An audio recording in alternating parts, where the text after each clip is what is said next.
Chidi wasn't a shy guy. He was silent. Around women, his confidence melted like ice in sunlight when he was around them. At job interviews, academic presentations, or heated debates, he was articulate and composed. But place a beautiful woman beside him, and his brain turned into a booting computer. He had tried everything: self-help books, YouTube coaches, even embarrassing pep talks in the mirror. He will say to himself, "You're smart, funny, weird, and charming. You got this." But once he opened his mouth around women, his lips got jammed in his throat like traffic in Lagos. He had feelings, deep ones. But how do you show love when your lips betray your heart? By 27, he had written a long list of half-started relationships, ladies who liked him but lost patience. He was either too cautious, too unsure, or too overwhelmed. Most thought he was uninterested. One called him emotionally unavailable. It's not the truth. He was just scared of not being enough. Then came Amanda. She didn't walk into his life. She crashed into it, quite literally. Their paths crossed aboard a flight. Their plane had a scary turbulence en route London from Lagos. Everyone was afraid aboard the flight as the pilot announced to the passengers, "We are experiencing unusual weather conditions. We advise everyone to be calm. We are doing our best about it." Amanda was sitting right beside Chidi. She fearfully held his hand and leaned towards him with fear. After some time, the turbulence was over. She smiled and said, "Well, now we both have good chance to live." That made him laugh.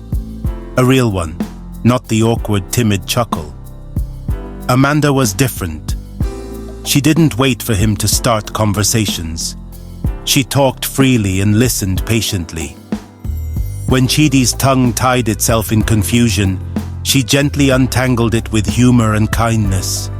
He wasn't used to being seen as the man who felt, for the first time, things just flowed. When they landed at the airport in London, they had coffee, strolled through the departure gate, had a good conversation, and exchanged numbers for contact. They kept in touch and texted deep into the night about everything from existential dread to which movie series they preferred. He didn't confess with fireworks or roses. He just said, one night with a shaky voice, "I don't know how to say things right, but I don't feel lost around you." "Amanda," she whispered softly over the phone back to Chidi, "that's the sweetest thing anyone's ever said to me." 2 months in, just as Chidi believed love had finally found him, Amanda vanished. No texts, no calls. Social media, dead silent. He called, nothing. Showed up at her apartment, empty. Panic and confusion twisted his gut. Had he said something wrong? Was she scared off? His old fears returned, armed with self-doubt. Of course she left. I'm not enough, not good at this. He was muttering to himself. Then, a week later, a letter came to his mail, handwritten. "Chidi, you'll hate me at first and I deserve it. I'm not gone because of you, I'm gone because of me. I was diagnosed with something serious weeks before we met. I didn't want to drag you into a story I wasn't sure I'd survive. But then I met you, and I wanted to live. You made life feel like something I didn't want to run from anymore. The treatment has begun. It's hard. It hurts. But I'm fighting. I promise. If life gives me the chance, I'll come back. If your heart still wants mine, wait for me. Amanda." Chidi read the letter 12 times that night.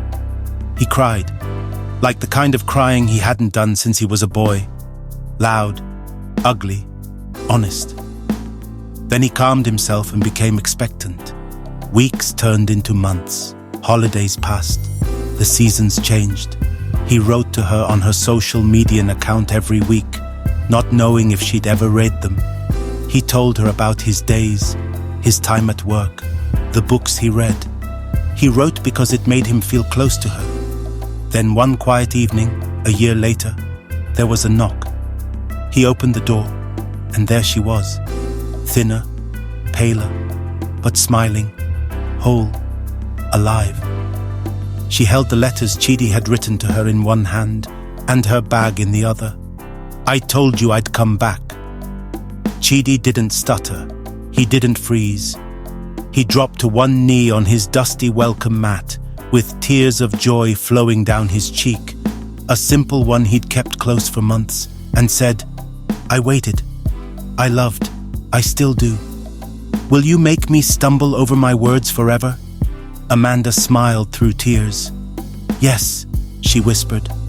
Their bond blossomed. They got married in the city where Chidi lived in the UK. Till date, Amanda still teased him when he got tongue-tied. Really, some people don't enter your life to test your strength. Some arrive to awaken it.